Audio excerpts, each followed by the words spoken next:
ഒരു കിടിലൻ ബ്രേക്ക്ഫാസ്റ്റ് സ്പോട്ടിൽ നിന്ന് ഇറങ്ങി വരുന്ന വരവാണിത്. സ്പോട്ട് ഏതാന്ന് പറഞ്ഞുതരാം. ഇന്നത്തെ ദിവസം തുടങ്ങുന്നത് രാവിലെ 3 മണിക്കാണ്. 4:54 ആയപ്പോഴേക്കും വീട്ടിൽ നിന്ന് ഇറങ്ങേണ്ടി വന്നു.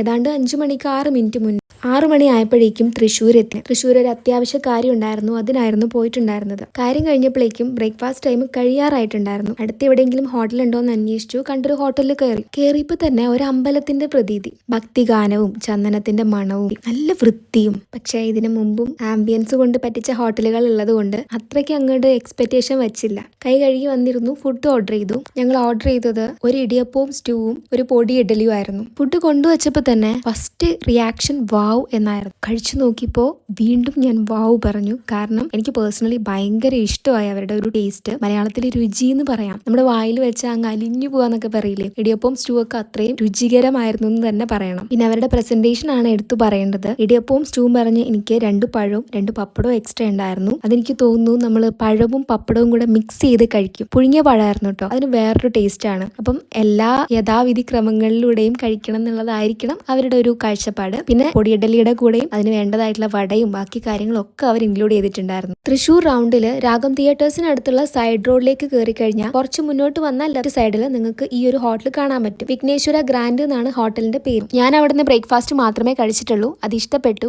അതുകൊണ്ടാണ് ബ്രേക്ക്ഫാസ്റ്റ് സ്പോട്ട് എന്ന് പറഞ്ഞ് ഇൻട്രൊഡ്യൂസ് ചെയ്തത്. അവിടെ വേറെയും ഫുഡ്സ് കാണുമായിരിക്കും, ട്രൈ ചെയ്ത് നോക്കുക. ഇതിന് മുൻപ് അവിടുന്ന് ഫുഡ് കഴിച്ചവരുണ്ടെങ്കിൽ കമന്റ് ചെയ്യുക.